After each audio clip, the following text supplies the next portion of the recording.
네, 소개 감사합니다. 설명 부탁드립니다.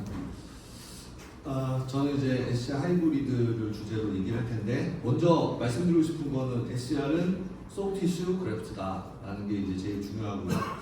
이 그래프트 이슈에 있어서 아까 그 알로도 뭐 이렇게 색깔이 변하고 뭐 인코퍼레이션 되고 이런 얘기가 있었는데, 저는 좀 세게 얘기하면 그 이제 천동설과 지동설 수준의 얘기라고 생각합니다. 왜냐하면 저희 그 인테그레이션 시험 열심히 막 옛날에 이거 3년씩 때 열심히 책 봤는데 책에 보면 나옵니다.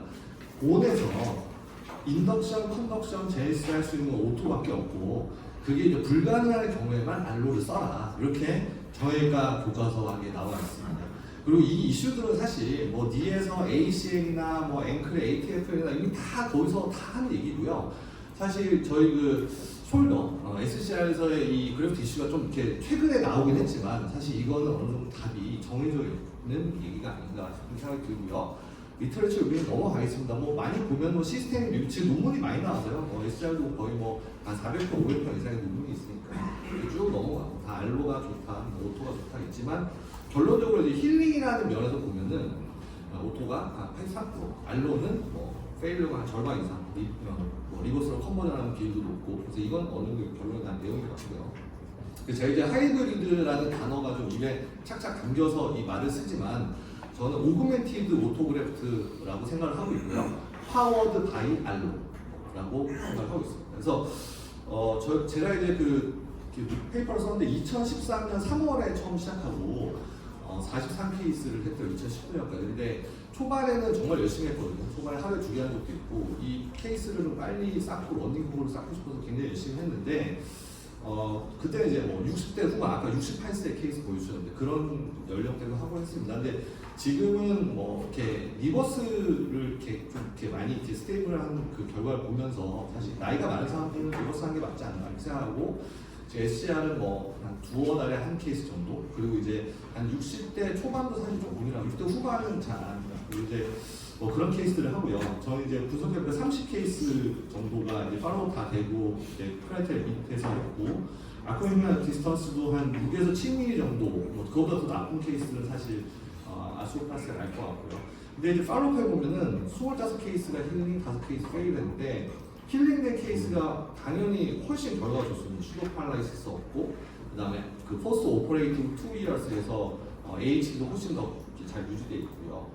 근데 이제 거기에 영향을 미치는 게 뭐였냐, 아까 9mm 얘기하셨는데, 저는 이 그래프트를 같이 이렇게 섞어서 쓰기 때문에 평균적으로 뭐 한 10mm에서 15mm 정도 두께가 되거든요. 그리고 가장 맥스하는 건 19mm까지 넣었는데, 그래서 이 그래프트가 두껍고 튼튼할수록 이게 팔로우 해보면은 결국에 달아서 없어지고, 한 뭐 6개월, 1년째 굉장히 이렇게 튼튼하게 있어도 한 2년, 3년 지나면 이렇게 줄줄줄줄 다르면서 결국에 와서는 끊어져서 이 수명이 닿지 않나 이렇게 생각하고, 그래서 초반에 가장 시작할 때 가장 강력하고 좀 두꺼운 그래프트를 넣어주는 게 좋지 않나 이런 생각하고 있습니다. 그래서 SCR을 사실 예전보다 많이 하진 않지만 이런 케이스들이 분명히 있습니다. 남자가 이제 뭐 아스오파스틱 도저히 생각할 수 없을 정도 젊은 연령이고요. 근데 굉장히 좀 패티도 많이 진행되어 있고, 그래서 이제 그 제가 하이브리드 테크닉을 하게 된 이유는, 처음에 이제 무조건 오토를 해야 된다고 했는데, 오토를 한 15cm, 20cm 되면은 환자가 뭐 포스트옵에 에이비덕션 브레이스하고 목발 잡고 막 난리가 나거든요. 그래서 굉장히 입원도 길고, 뭐 사인 페인, 그래서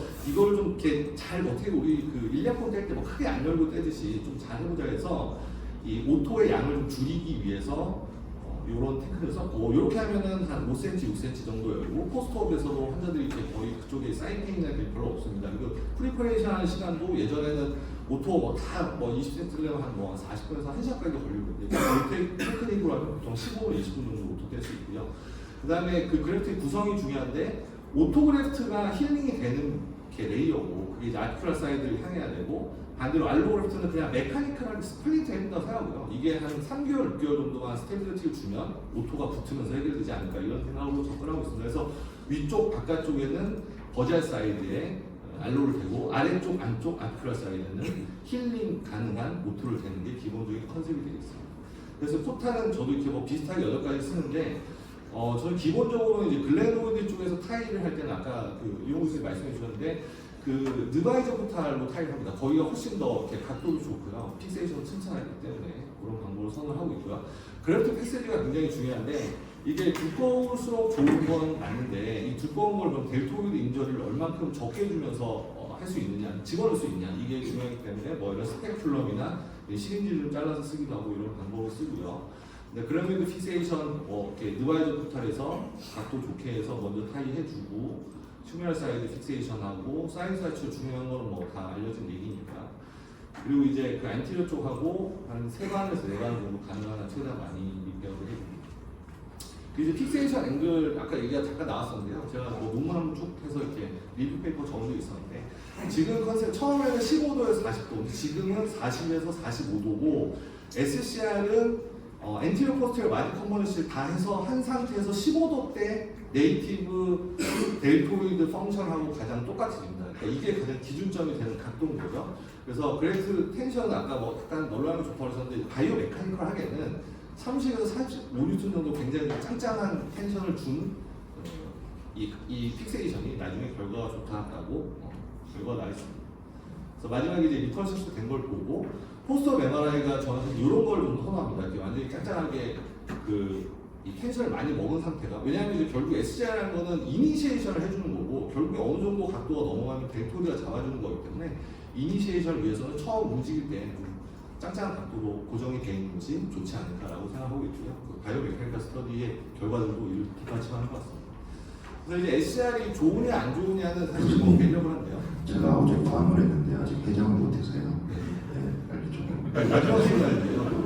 그래서 힐링이 되면은 100% 결과가 좋다라는 뭐 논문도 있고 그렇습니다. 그래서 이게 마지막 슬라이드입니다. 웨스트 로테컵 테어도 결국에 익스텐시브 소프티슈 뎁시션이기 때문에 그래프트가 필요합니다. 이게 가장 기본적인 컨셉이고요. 오토그래프트만이 바이오로지 힐링 포텐셜을 가지고 있다. 알로가 아무리 좋고 아무리 두꺼운들 결과적으로 메카니컬 서포트밖에 해줄 수 없다. 그래서 이 그래프트 할 때는 결국 이제 티슈의 퀄러티, 랩넌트 티슈들과 바이오 메카니컬 프로퍼티를 고려해서 수술을 잘 해야 된다는 게 결론이 되겠습니다. 경청해 주셔서 감사합니다.